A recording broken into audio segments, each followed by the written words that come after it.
Anong dapat bantayan ng tao pag umabot na po ito sa Senate deliberations? Kapag umabot na sa Senate deliberations or kahit sa bicameral level, yung mga specific provisions dapat bantayan natin. Yung pinaka-basic syempre, up to what degree of consanguinity. Huwag po tayong matuwa sa second degree. Ang pinaka-maximum na panawagan ay fourth degree of consanguinity po talaga.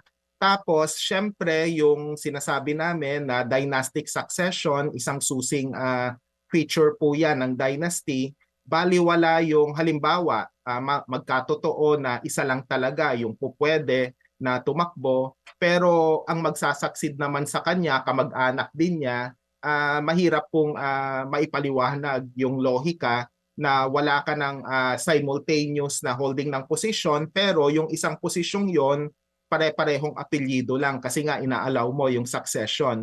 So, pwedeng mag-focus dun sa dalawa muna, bagamat gaya ng nabanggit kanina, ayokong ulitin yung iba pang mga punto, may iba pang mga susing usapin sa dynasty. Mga kapatid, patuloy po kayong tumutok sa 105.9 True FM para sa totoong balita, impormasyon, music and entertainment. Mag-subscribe sa aming YouTube channel at podcast at sundan nyo kami sa Facebook, Instagram, X at TikTok sa True Network PH.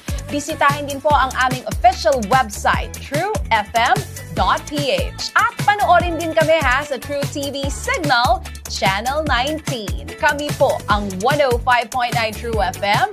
Laging true sa'yo, kapatid.